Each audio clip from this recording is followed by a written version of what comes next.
the intro. Here we go.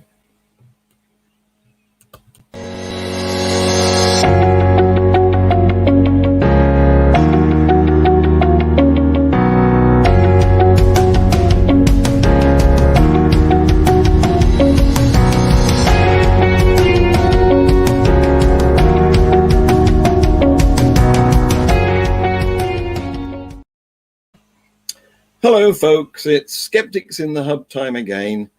We're all in lockdown, so this is the nearest we can get to Skeptics in the Pub.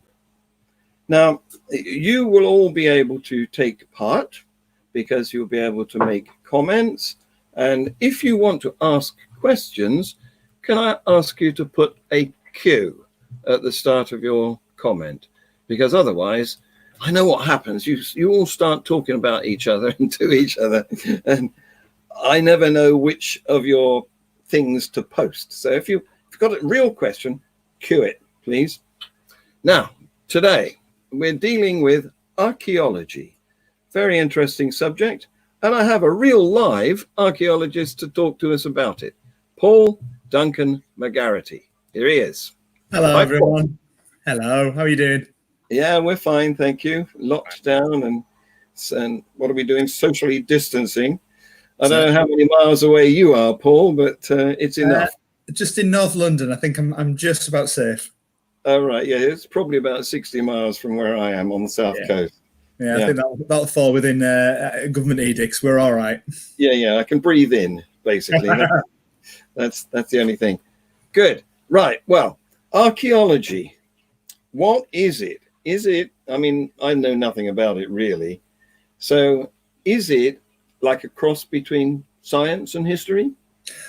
It uses science and history to understand. So basically, at the very core, archaeology is looking at material culture, the things that humans make, to understand societies in the past. And the way that we interrogate that information and that data is based on scientific evaluation of some of the material, a systematic excavation to uncover and record evidence of human occupations, and elements of historical research to support the physical evidence that we're uncovering during excavations. So it's looking at remains, isn't it? It can be. It's a really interesting thing because it's the process by which that you apply to understanding things is kind of like at the core of what archaeology is. The way I've always said it, quite trite way of describing it, but archaeology at its best is like a police investigation of something that happened a very long time ago. You are building up a body of evidence using, using like scientific investigations, using evidential sort of relationships and things like that.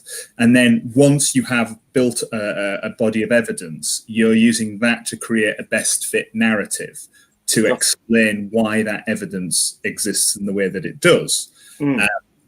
What then happens is a police investigation will finish with a conviction, but archaeologists will often return to their understanding of what they say happened in the past, but they reinterrogate it if new evidence comes to light. So it's a constantly evolving narrative using evidence to create the best possible understanding of the past.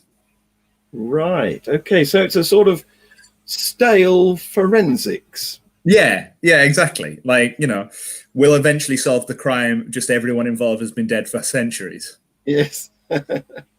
So what do you actually do? Because as soon as I told somebody, a friend of mine, that I was dealing with archaeology today, he said, I really dig that. Yes. Well, unfortunately, I don't dig. So he dated himself really because it was back in, I think, the 1950s when modern jazz was hip and people right. And it was cool. This is with a daddy-o. Yes. That's the one. Yes. So I So what do you actually do? So I have a specialism. I've worked as a field archaeologist, so I've done the excavating that everyone sort of thinks of when they talk about archaeology. I've dug on various sites around London within the commercial archaeology world. That is a different sort of separate part of our discipline within archaeology, or different part of archaeology. Commercial archaeology is tied to development, essentially. It's about how about 95% of archaeology in the UK is funded. It comes about from a law that was passed in 1990, which said that if a developer has the potential of finding archaeology on a site that they're building on, or archaeology is found, they, as the developer of the site, have to pay for mitigation work to be undertaken. So that archaeology then entered into part of the planning law of the UK, which is why you see an increase, an explosion in the number of companies and the size of companies that are working in archaeology starting in 1990. So I'm a commercial archaeologist. That's the area that I work in. We tender for contracts like everyone else on a building site, and then we go in usually before the rest of the the construction workers are on site. However, I've been on ones where we've worked alongside them, just moving around, moving carefully around so we don't get hit by machines. Running in front of the bulldozer. Yeah. I must look at that rock. Never that far. So that's how I started. I also have a specialism, which you'll find a lot of archaeologists do, because archaeology, as I said, is the study of essentially everything that humans have done everywhere ever. So you do not know everything that there possibly could be. It's why if you've ever seen archaeologists look exasperated, it's usually because someone's come up to them and gone, "You're an archaeologist. Do you know about this very small site in my back garden that was only dug once in about the 1920s? And when you say no, they go, "Well, you're not a very good archaeologist, are you?" Whereas my specialism is historic standing buildings, which again is not something people think about when they talk about archaeology. Big part of that is probably the time team effect. When most people think about archaeology, they think about time team, which is a very fair representation of field archaeology excavation, but it isn't the entirety of the discipline. I specialize in historic standing buildings, which is applying the same methodology of investigation. So a core idea to excavations is a thing called stratigraphy. And that very simply is what's at the bottom is the oldest, and everything on top of that is newer. Okay. The same principles are used to understand a historic building. We just call it phasing rather than stratigraphy. So that if you've got a wall, you have to have built that wall before you can build anything onto it or into it or made any repairs. So you identify those principal builds and you are able to understand the development and the construction of the building. And there's lots of different other elements, but that's the very core of it, what I do with the historic building. So that's my specialism. And then on top of that, my job at present is I am a community engagement project officer at the Museum of London Archaeology, which means that, yes, I am responsible for organising public events and public communications about archaeology. So what we're doing now technically counts as overtime. You'll be able to put in a claim. Yeah. No one's asked me to do it, but I'm getting paid. But so, yeah, anytime you've had a lecture or anything about a site, there's actually both a moral and legal requirement from archaeologists to involve the local community in the understanding of their cultural heritage. It's also part of the Human Rights Act. The European Human Rights Act says that you should it is a fundamental human right to have some interaction and involvement in your cultural life. So that fed through into what archaeologists do, and as such, we can no longer dig. It's no longer a member of the landed gentry getting the local bricklayers to dig him a hole during the summer. We now have to have lectures, welcome members of the community onto the sites, and what happens more regularly now is try and co-produce investigations with the local community, because we're trying to go from archaeologists, we tell you what the past is, to we have a skill set that helps other people to interpret it. And the more people who are working on a site, the more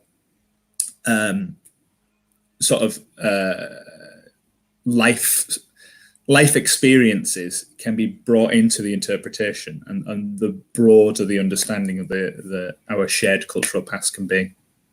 So you're going from sort of authoritarian to interactive. Certainly.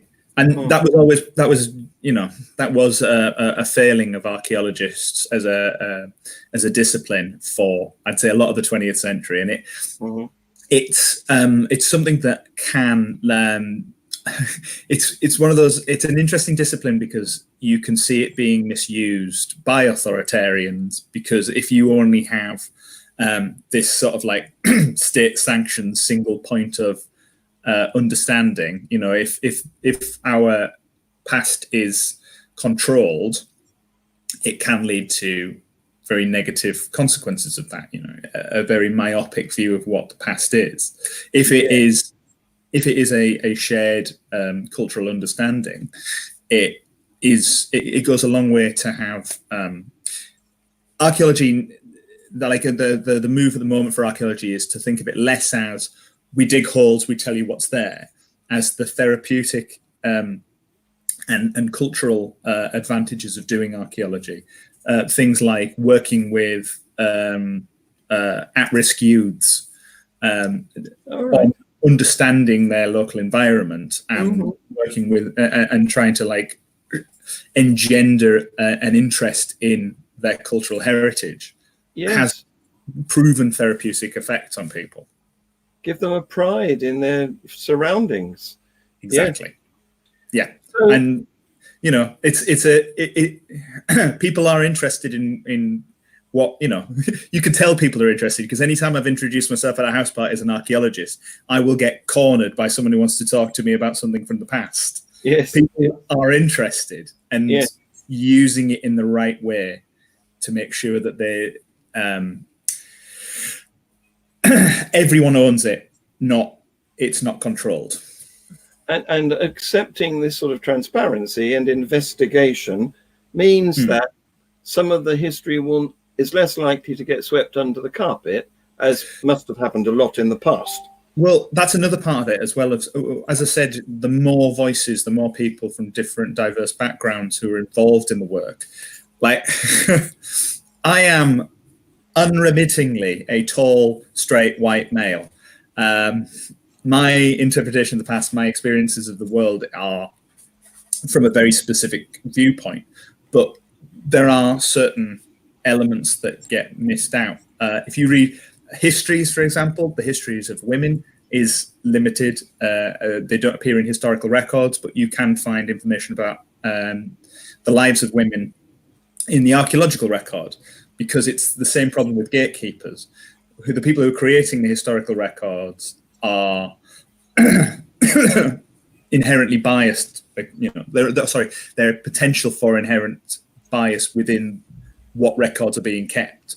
Well, it was always sponsored by a rich person, wasn't it? The king decided what was recorded in history. It's that old adage of the history is written by the victor, but it's also written by whoever's in charge, essentially. I think I found what was it? I heard a statistic that was talking about the Black Death, and it said, I think it was, I can't remember the name of the chap, but it was a sort of a German chronicler had said that 1,000 people had died a day, not including children. Why not including children? Yes, but it was Exactly, but you see those discrepancies constantly coming into it. Well, be careful though, because I've got my bodiless head girl behind me. So if we start talking about children, she'll be on again.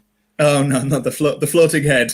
Yeah, she only counts half a child. Annie, come and float past the screen again. Why? Because we want to see your floating head. Okay. Here she comes. Come on, quickly. There she is. Terrifying. I understand the German chroniclers. That's technology. You can't see. So what do you think about this? Somebody has commented, state-sanctioned archaeology serves the state, not the truth. That's a contentious statement. Well, I think that's a very fair statement. State-sanctioned archaeology can service the state, and there are modern examples of that. The Kashmiri border, for example, there's various sites there that are contested as to whether they are Hindu, Muslim religious sites. And Pakistan and India have both sent archaeological teams who are state-sanctioned to go and find out whether it was a Hindu or Muslim site. And it's quite amazing how all the Pakistani teams have found out it's Muslim and how the Indian teams have found out it's Hindu. What a surprise. What a surprise. So there is, like I say, but that's the danger when, that's the problem that you face within the discipline is it is a powerful tool to help create cohesion in a society, but if it's mistreated and misused, it can have a very dangerous negative effect. It's a propaganda. There's a reason that there was a archaeological elements in the SS because they were using archaeology to try and find evidence to support particular worldviews. It's why an increase in inclusion and an increase in involvement in archaeology, less as a sort of closed off ivory tower in discipline, is vital to ensuring that the way it is interpreted is beneficial. Mm-hmm. So, do you ever get involved in a controversy? I mean, do you ever get asked to represent NIMBYs or develop? NIMBYs. I have worked on, and I obviously can't say any specific projects that I may or may not still be involved with, but I have certainly, because of the nature of my role, because I work within a commercial unit, I don't get to pick and choose what projects I work on. That's, I think, problematic. It's something that one of my colleagues, Sadie Watson, is currently looking into. Is she's writing her doctoral thesis on the way that archaeology is funded in the UK, because whilst developer funding has saved quite a lot of archaeology, when we're now talking about how it is presented to the public, there are certainly, particularly with some of the larger organizations, they have communications teams, they have their own community engagement officers who are very good at trying to make sure that the right message is being presented so they get a PR story for the project. And I was going to say they've got a vested interest. They have a vested interest, their propaganda. Yeah, exactly. And so it's a problem that is definitely one that the industry is starting to question and investigate. Whether we can entirely support, doing this kind of work, but on the other side of it, people who work in archaeology, you'll find that there's an increase now of trying to marry up the commercial side of things to make the units and the departments financially viable, with running internal sort of HLF fund, Heritage Lottery Fund supported projects. So you get your day job where you get to work in archaeology, and then you can do sort of there are projects that you can then have untethered from developer services, where you get to do something that's the messaging is more neutral. Neutrality isn't necessarily what we're talking about here. I'm currently reading a really interesting book called Homeless Heritage, where they lay out very straightforwardly right at the beginning. It's interesting because I'll explain what homeless heritage is. There's something that, as I say, the process of understanding material culture, people think that's in the past. It doesn't necessarily have to be. You can understand material culture from current societies. Anthropological investigations and ethnographic studies like that would be talking to the people and speaking to them. Archaeological, you can use those same studies, but you also use a sort of a recording of the material culture that's associated with those societies to really understand how they interact with their landscape. And this book, which I currently have next to me by Rachel Kiddie. This is her PhD thesis. She worked with homeless people in Bristol and York to try and basically give a voice to that marginalised community whose history is there's an oral tradition within homelessness that is passed on between people who are experiencing homelessness. And there's a material culture as well that is associated with activities that are undertaken by people who are experiencing homelessness. So she lays out at the beginning of the book that archaeology by its very nature is a political act. There will always be an element of interpretation, and there will always be an element of trying to, it's giving voice to those who don't have voices, whether that is a Roman community that have, no specific written documentation about them, or elements within that society like slaves, women, children, minority groups. They can be reflected in the material culture in a way that isn't reflected in the historical data, or it's a giving a voice to marginalized groups using contemporary archaeology.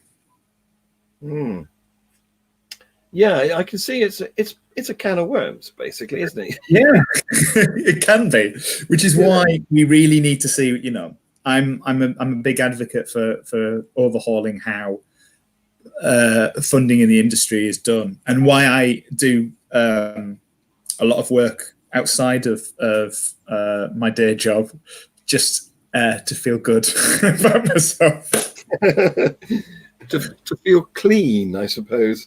Yeah. Also, I didn't say at the beginning. The other thing that I do is I'm a stand-up comedian, archeologist. So I use stand-up comedy to try and sneak archaeology into people when they're drinking on a Friday night. Well, I haven't requested any specific performance from you tonight, but feel free, if you want. Oh no! This is much more relaxing. Good, yeah. I can imagine that stand-up is nerves. Oh yeah, definitely. When I know what jokes I'm about to tell them, that is. So, Will, my friend Will van Zwanenberg, has given a definition for us here. And I'm wondering whether, looking at his definition, whether we're lucky in that we live in a country where there's a lot of remains that can be archaeologized. Yeah. Compared to... I've put it back. There it is. Yep. Yeah, thank you. So material remains such as tools, pottery, jewelry, stone, monuments of past human life and activities. Yeah, that's pretty much what I was saying. Understanding past human activities through the material culture. Yeah, I'd like to talk about activities a bit in a minute, but are we rich? Is the UK redolent in archaeological remains more so than other countries? No, not more so than other countries. But we do have again, we're getting back to the developer funded thing. The way that we investigate it and the way that it's funded has given us the opportunity to look at more sites than other countries. So, but we don't have, more archaeology or more history or more material culture than other countries. It's just the way that we have chosen to protect it, and also we see the benefits of the tourist industry, I think. Yes, yes. Which certainly helps. That's why we keep the monarchy, isn't it? Yeah. I've said to other people, why is the monarchy? They're good for tourism. Well, we also have zoos; those are good for tourism, but we don't put the gorillas in charge. Yes, I was just thinking that this country might have more permanently remainable stuff than some parts of the world where they weren't the instigators of the iron and steel business, for example. So, well, I mean, the instigators of the iron and steel business, being the Victorians, are actual buggers for digging through a lot of archaeology. So those particular people wrecked quite a lot of it. See, for example, the construction of King's Cross and St Pancras, slap bang in the middle of some graveyards, which had to do. But what you're dealing with there is it's another bias again, which is the idea of settled and unsettled communities having more weight. So, like, you can still understand an environment from how a society might use it in an itinerant or nomadic way, but they leave less archaeological material in specific areas. So it sort of creates a bias in like how much importance is given to it. Because they may not leave as many things behind for us to look at. It doesn't mean that the archaeology isn't there, or it isn't, it might be more spread out. But take, for example, like hunter-gatherer sites may only be used once or twice, and particularly if they're like, it's a specific hunt, they've gone out and they've left debitage from their tools, but it doesn't leave much information. Similarly, if the events are very short, for battles, for example, can leave archaeological information, but if it's only a few hours, materially, there's not much left behind. Compare that to London, which has been occupied for nearly 2,000 years, solid. And all of the processes of that many people settled in one location has, if you want to get to the Roman layers in the city of London, you have to dig down around 9 meters. And that's just from all of the material of constant settled use. So just explain to me how it got to be that deep. I mean, what's happened? Has it just got squashed, or has more stuff arrived on top of it? There's so say someone drops a coin on a Roman road, right? That coin can go into the mud if it's a muddy surface, right? Then it's covered over. It's got its first layer, right? But if someone dumps rubbish on that road, that is something else that could cover it over. So purposeful deposition. If the road goes out of use and they decide that they want to flatten the ground because they want to use it for building, then you can have material brought in. And that, again, is another sort of deliberate dumping layer. I suppose it's always easier to bring material in than it is to take material away. Exactly. And other processes, like you build that flat land, you build the buildings, and then Boudica comes along, burns down London. There's a destruction layer. It's easier to flatten that all down and build on top of it than it is to clear it all out. Same thing happens in the Great Fire. Same thing happens in the Blitz. So you can actually, when you dig in London, you can see 3 black layers in the stratigraphy that are the Boudican Uprising, the Great Fire of London, and the Blitz. Flooding, things like that. If, even small processes like, if the road's at the bottom of a hill, over time, gravity will move material down the hill, and that will end up covering it over. So there's lots of different processes that can lead to it being built up.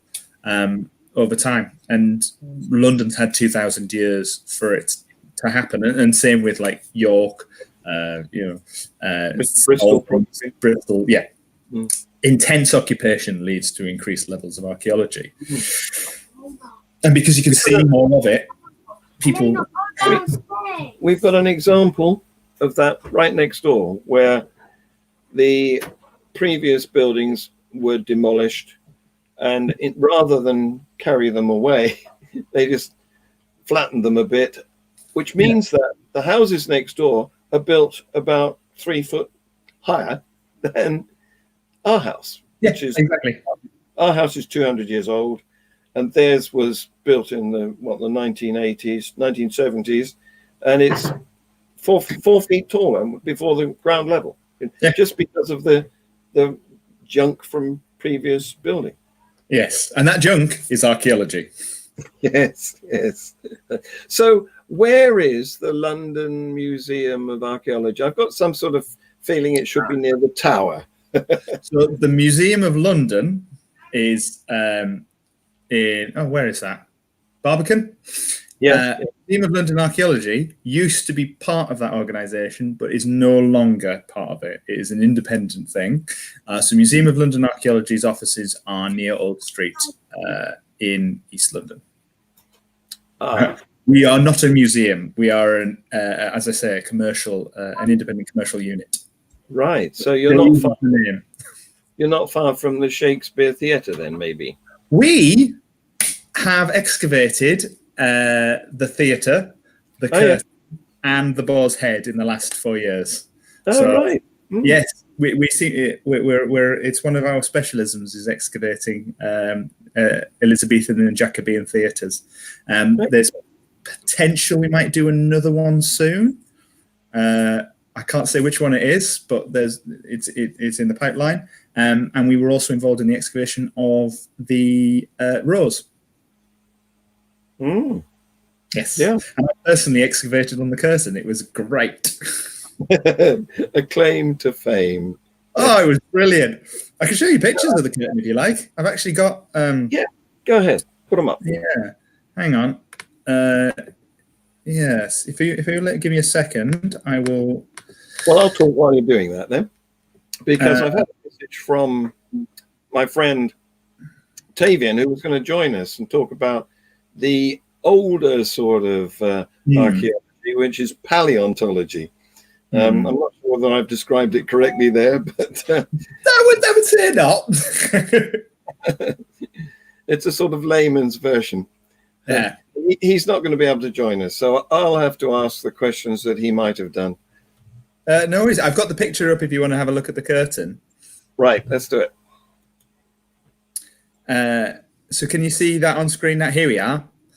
So if you have a look at the individual in orange, in front of us, just behind her is a series of these short walls. That's actually the location of the stage that was one of the very few geographical locations that we know Shakespeare stood, because he performed in a play called Every Man in His Humour. And when that was first published, it said on the frontispiece, first performed at the Curtain Playhouse, cast list, Bill Shakespeare at number 1. That was written by Ben Jonson, who was not present at that performance because he had recently stabbed a man to death in a duel. Yes. He stabbed another playwright called Gabriel Spence, and he didn't go to prison for the murder, because he enacted a medieval law that was still on the statute books, that was called the neck verse, that said if you could read Latin from the Bible, they let you off your first murder. Yeah. What an odd rule. It's no longer on the statute books, not something you can have. But what was very interesting about that site, I'll show you the next picture just quickly. When it finished being a playhouse, it actually got converted into flats. So, yeah. And this is actually from the 17th century sort of tenement blocks that took over the site. And this is an interesting use of recycling, or example of recycling, local industries. This is a sheep's knuckle floor. All of those, Really? yeah, those are sheep's knuckles, and they are set into the doorway of someone's house, so you could use them to wipe your boots in the way in. It's basically a doormat. Amazing. So there you go. That's the kind of thing. Exactly. So we were learning a lot. Just that one little thing there, you're seeing a lot of things. You're finding out what kind of industries in the area, the sort of what the society values, which in this instance is clean boots when you go in the house, and just like the reuse of materials, the reuse of the site itself and how it changes from a site of entertainment to a domestic setting, and what that means for the archaeological record of the material that we're finding there as well. So it was a really interesting site. So I've got a question here. I don't know if you can see that without your glasses. I'll read it to you. What was found at the Globe? What was found at the Globe?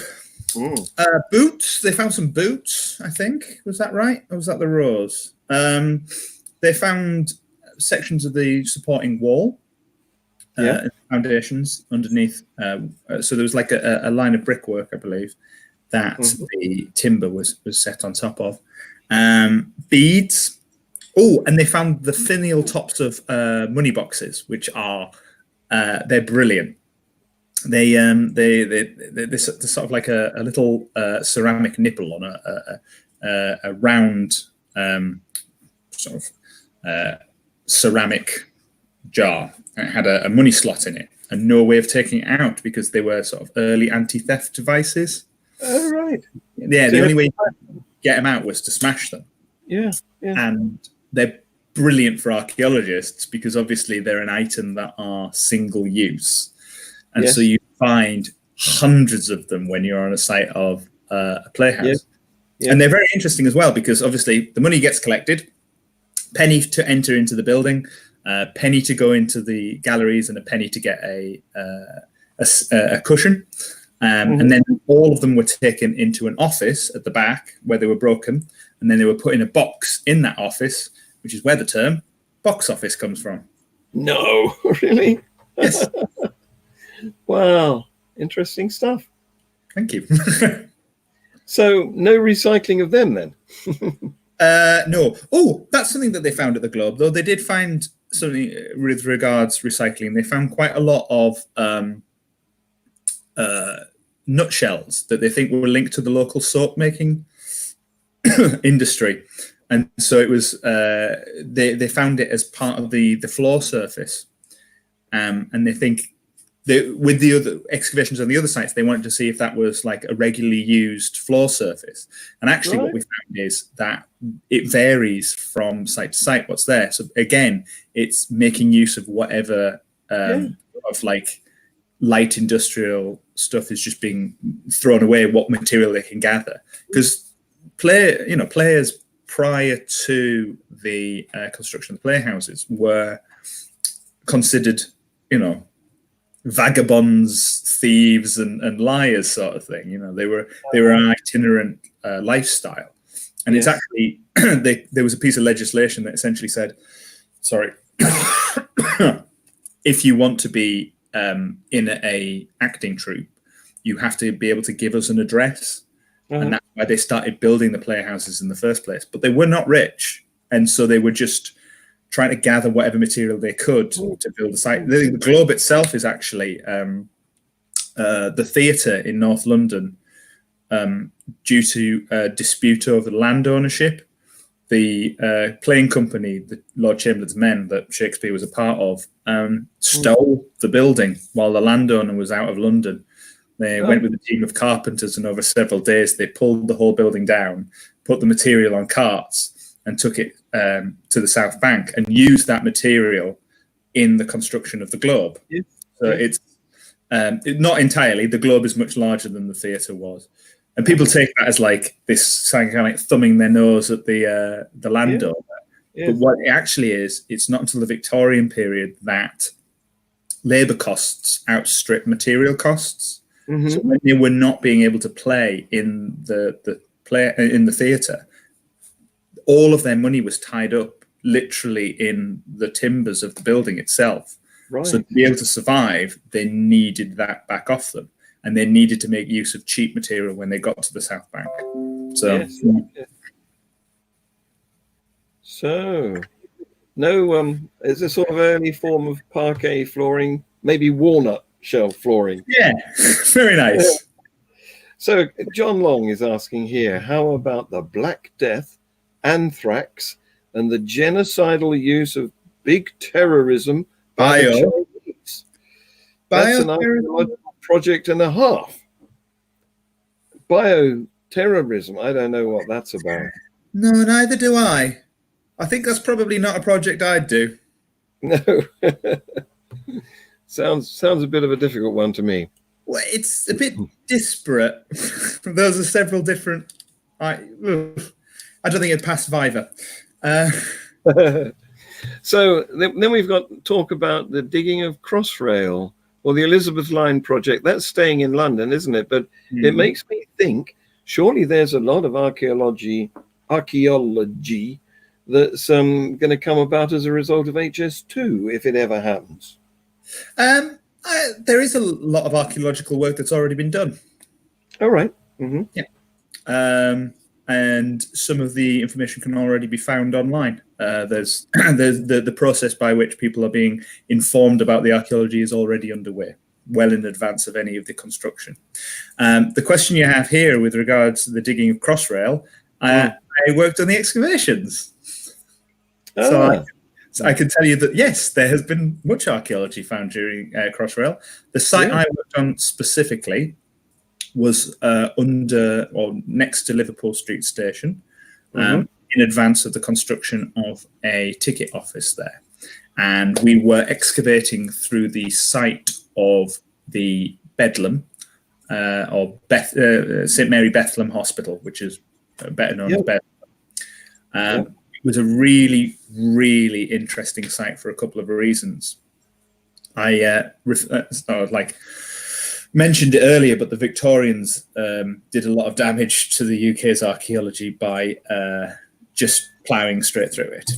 And you find, particularly in London, a lot of the cemetery sites prior to Victorian period were areas that they felt they could develop because there was nothing on them, no one was using them, so they dug through them, built on top of them, all that sort of thing.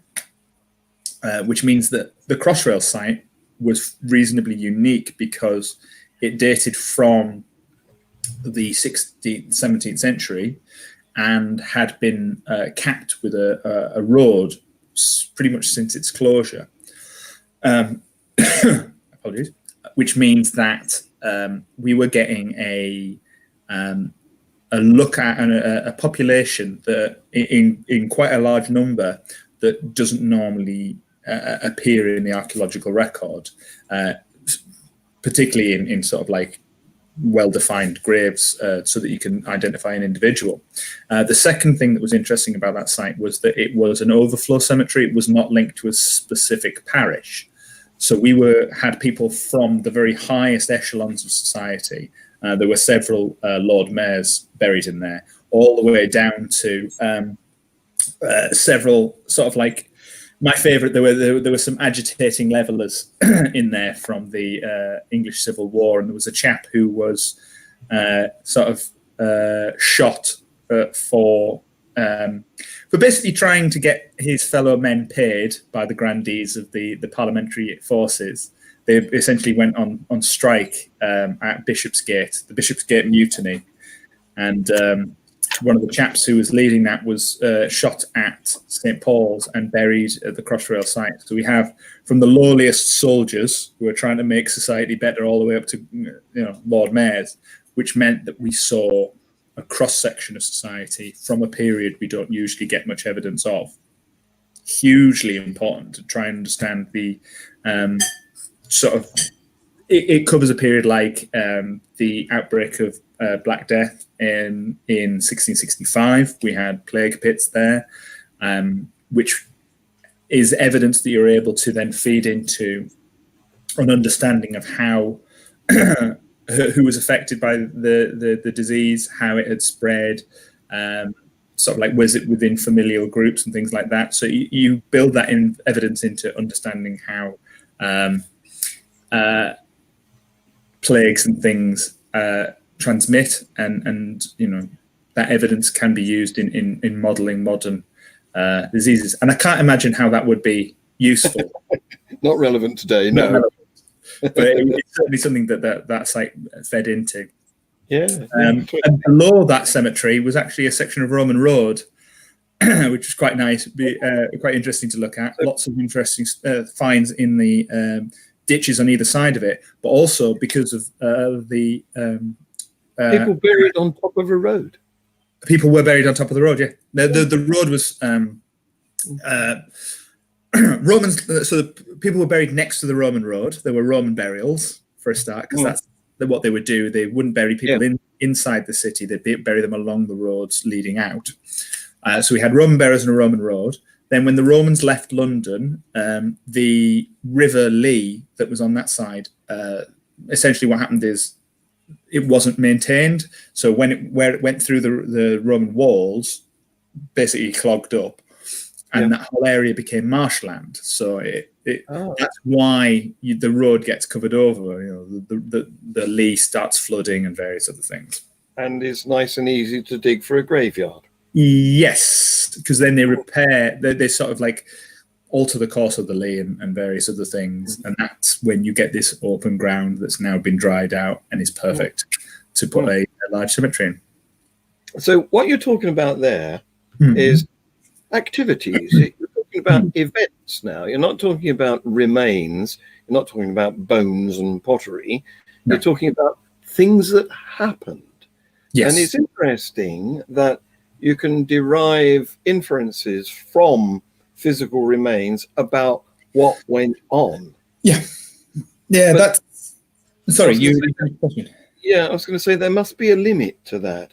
I mean, you can establish that people lit fires and cooked meat and left bones, and then you find a skull with rotten teeth, and so you can work out quite a lot of stuff.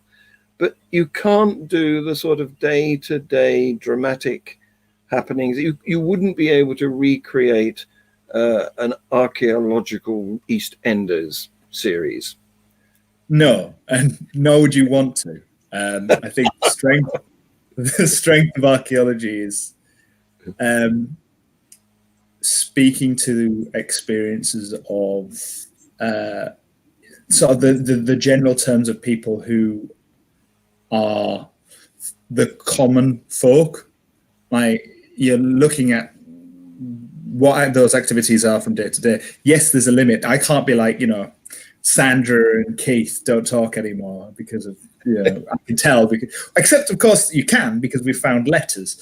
Well, so letters are different, aren't they? Yeah. Well, exactly, but they're still within the archaeological context. Yeah. The Thraeum, for example, in the excavations related to the new offices of Bloomberg, we found several wooden letters, and wooden.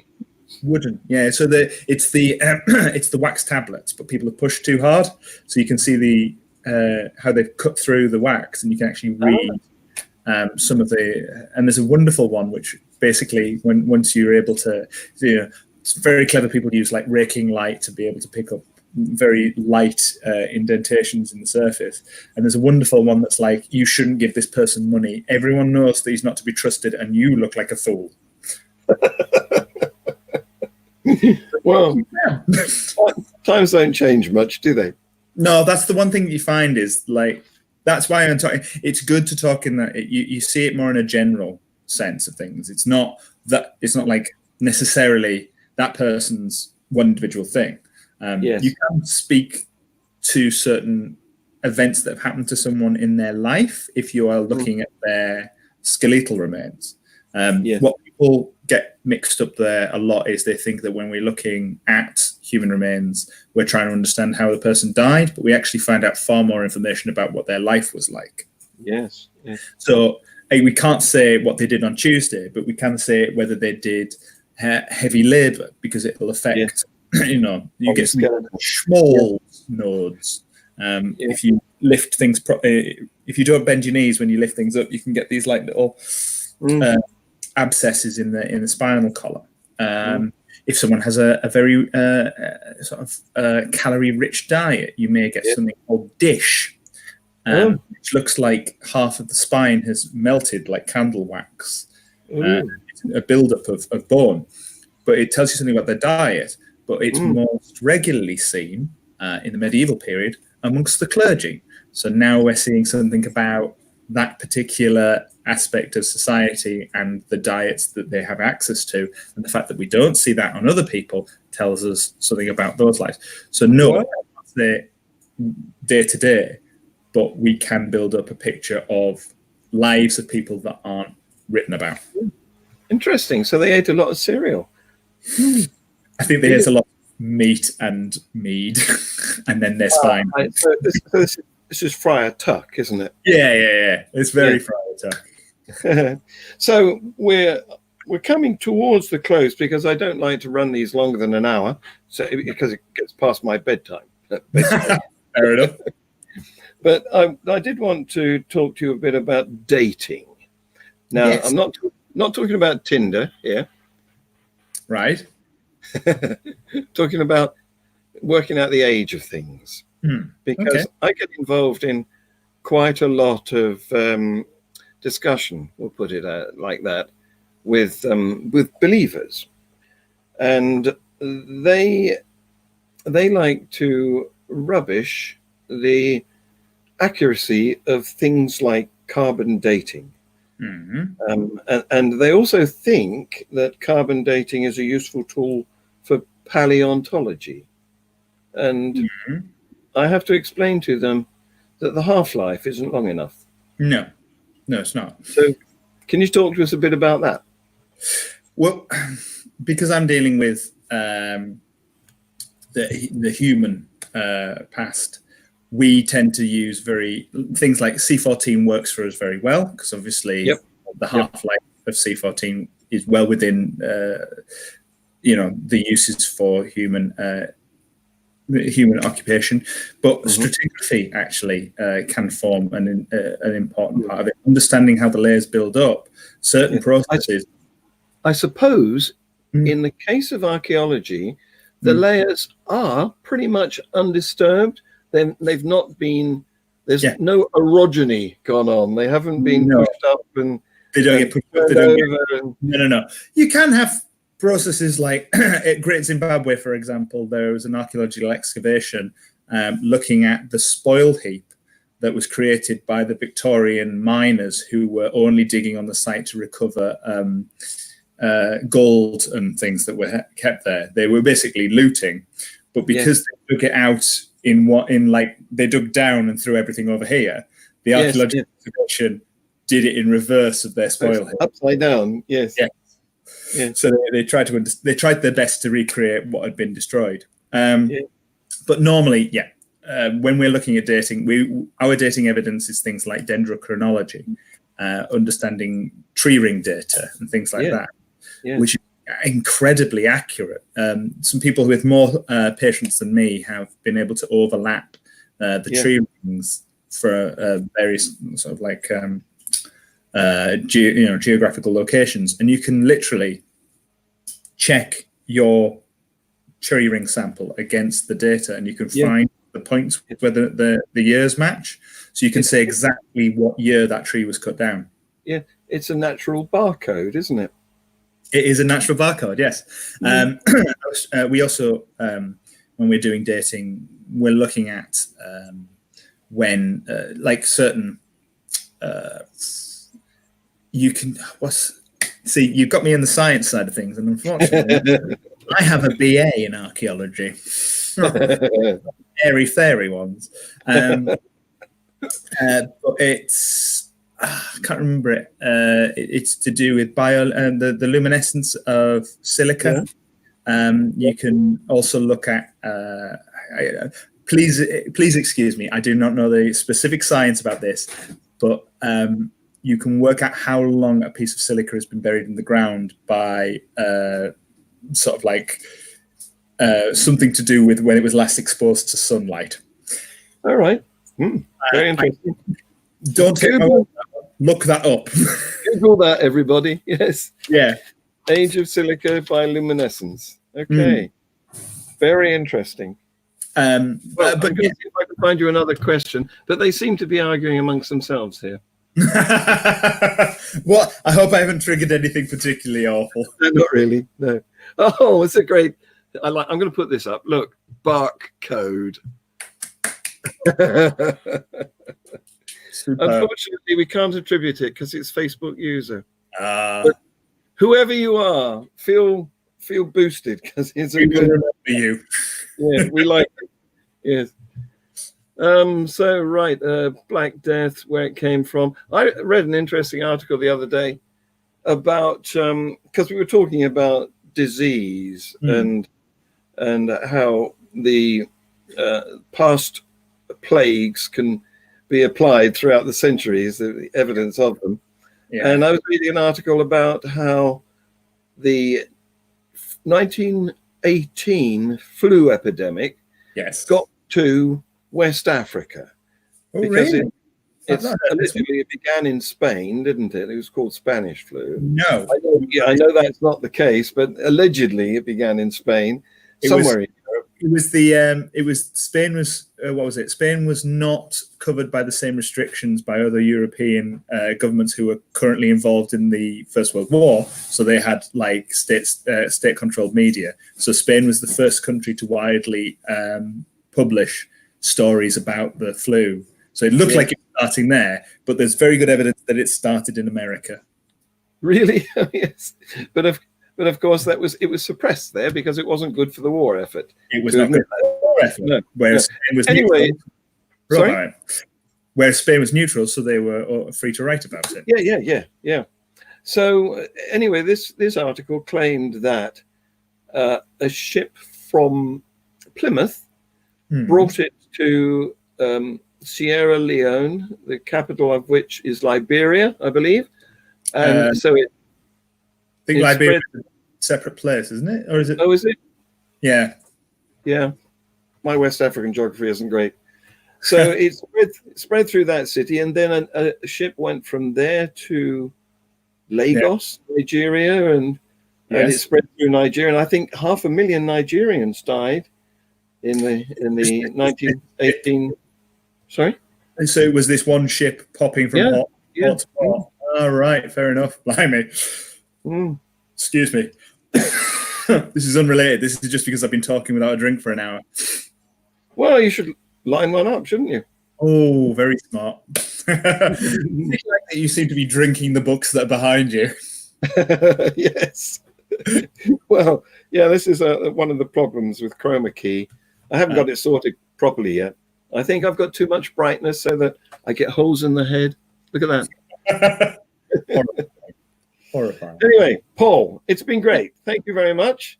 Thank you. And thank you, everybody, for watching and your comments. And I'm sorry we weren't able to join in with Tavian, but he's had a bit of a crucial event that he had to rush off and see to. Do you mind if I plug a couple of things before we go? Go ahead. If you've got a book, we can put it in the comment section. I don't have a book. I have a podcast called Ask an Archeologist, where I interview people who work in the heritage industry, and we basically talk about a lot of the topics that we've covered in this. Also, whilst we're all in lockdown, I have over on my Twitter pages, Ask an Arc and my own personal one, I've got a couple of videos to show people how they can do a historic standing buildings survey of their own house. Yes. The kids. Sorry? Kids while they're not at school. Yeah, exactly. Kids while they're not at school, they can do it as a project, or just anyone who's interested in finding out a little bit more about where they're currently stuck. Yes. Locked down, indeed. Yes. So those are on my Twitter page as well. So that's your Twitter page, which is called?